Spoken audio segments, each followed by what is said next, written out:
You're watching Fox News at 10, Western Oregon's only 10 o'clock news. Good evening, everyone, and thank you for joining us for Fox News at 10. I'm Natasha Chughtai. Breaking news tonight, Eugene police have arrested a substitute teacher accused of raping a male underage student. Just over 2 hours ago, police arrested 24-year-old Sarah Jane Bridges. She's accused of having sexual activity with one of her male students back in March of 2008. That student is currently in middle school. Bridges is facing charges of rape, sodomy, and sexual assault. Police say the incident occurred off campus. She's currently lodged in the Lane County Jail.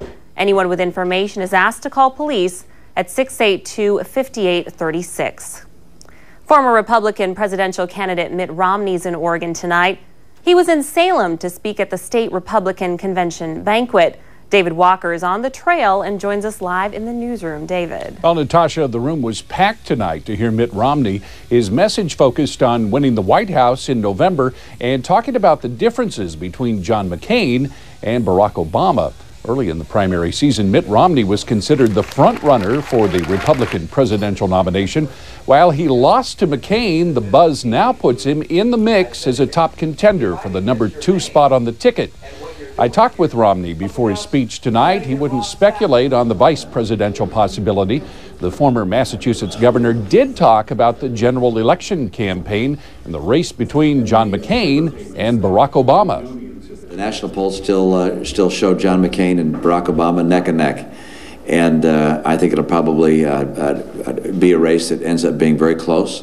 While Barack Obama will have cheering crowds of anti-war activists, the American people will look in a more sober way at the conflicts that exist in the world, and I think they will conclude that the person who has the judgment and experience to lead at a critical time is John McCain. Romney praised McCain's economic plan. He says with an economy in trouble, McCain wants to keep taxes down, increase trade with other nations, and create regulatory relief that encourages the economy to add new jobs and new businesses.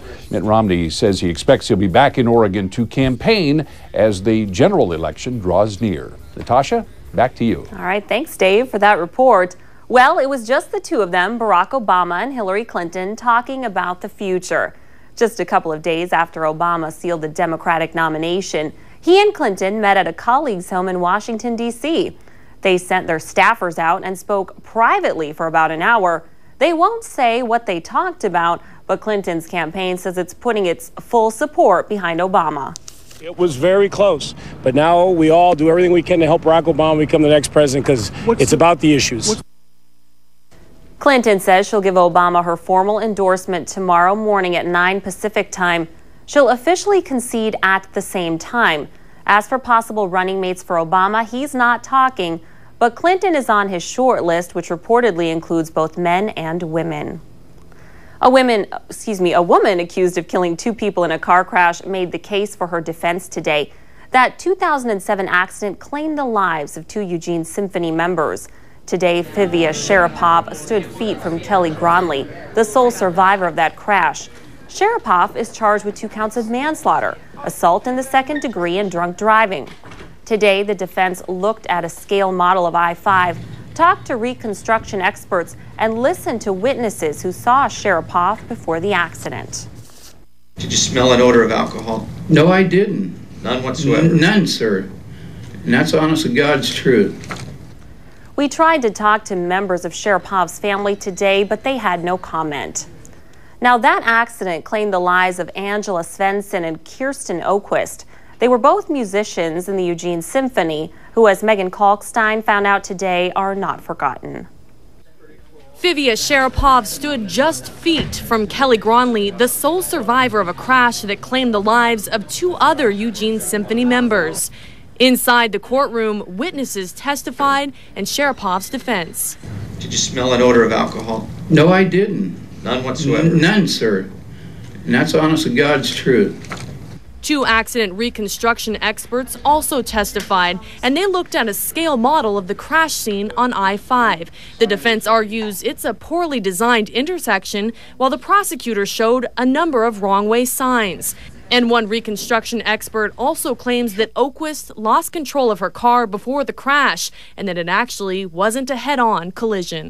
This maneuver and overcorrection was excessive and put the Saturn into the path of the oncoming Nissan. I'm Megan Cockstein in Albany. On Wednesday, we also talked to family members of Angela Svensson. They told us it's very hard reliving the accident, but feel that someone needs to be held accountable. An early morning fire in Dexter claims the life of a woman and sends her twin sister to the hospital. 65-year-old Willa Allen suffered minor injuries after escaping out a window. Her twin, Faye Gillette, was not so lucky. When firefighters arrived at the manufactured home on Rogers Lane, the house was completely engulfed in flames. The Dexter fire chief tells us the fire started when Gillette fell asleep while smoking. Firefighters had to truck water in from the Dexter fire station and a reservoir off Rattlesnake Road. Dexter is a rural community, so there's no water district and no fire hydrants. It definitely plays a role because they don't run out of water. They're used to not having hydrants out here, so it's just their, day-to-day business. It's just how they do things because they don't have hydrants. Officials say one factor of the manufactured home was very old. Firefighters actually call them 7-minute mobile homes because they burn so quickly.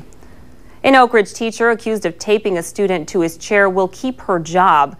We've been following this story all week. Third grader Austin Lanham says his teacher Jill Tomchak used masking tape to keep him in his chair last week. Today, the school district said it completed its investigation and will not dismiss Tomchak. The district says she does face discipline charges but won't disclose the consequences.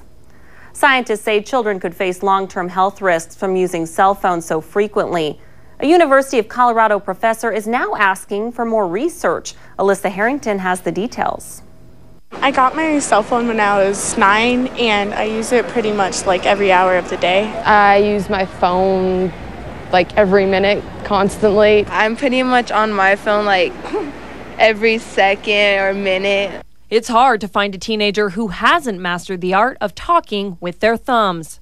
Studies show 60% of teens own cell phones, and they're texting and talking all the time. That has some scientists concerned.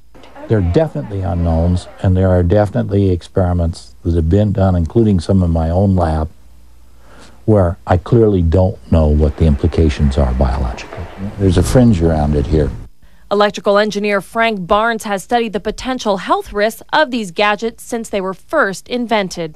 What we do know, in part, is that they are not immediate short-term effects that are major. What we don't know is what long-term exposures may or may not do. Which is why a new National Research Council report is calling for more study of any possible long-term effects among kids. Barnes chairs that council. He says children's skulls aren't as thick. Their brains are still developing along with their nervous and immune systems. If you have something that is disturbed or perturbed, then the effect may be amplified. But tell that to the young users. Better yet, you better text them. I'm Alyssa Harrington reporting. 2 out of 5 kids between the ages of 8 and 14 has a cell phone, according to surveys. 60% of teens have a cell phone. There are even kiddie phones for 5-year-olds. It's almost a go for a new University of Oregon basketball arena. Today, the State Board of Higher Education gave a big yes to building the $200 million project. The school now has permission to use state-backed bonds and sidestep university system contracting rules. November 2010 is the target date to open the arena, but there are other hurdles to clear. Earlier this week, the city of Eugene ruled the arena project needs another permit, a step that could take 6 months. Well, it's Friday and you know what that means. Time now to take a look at the Billboard Top 10. Let's see who came out on top. We only got 4 minutes to save the world. No hesitating. Grab a boy. Grab a girl. Time is waiting. We only got 4 minutes to save the world. No hesitating. We only got 4 minutes. 4 minutes. This is the time. This is the time to be more than a name. Sexy can just pardon my manners. Girl, how you shake it, gotta play it like it's a Kodak moment. Let me go.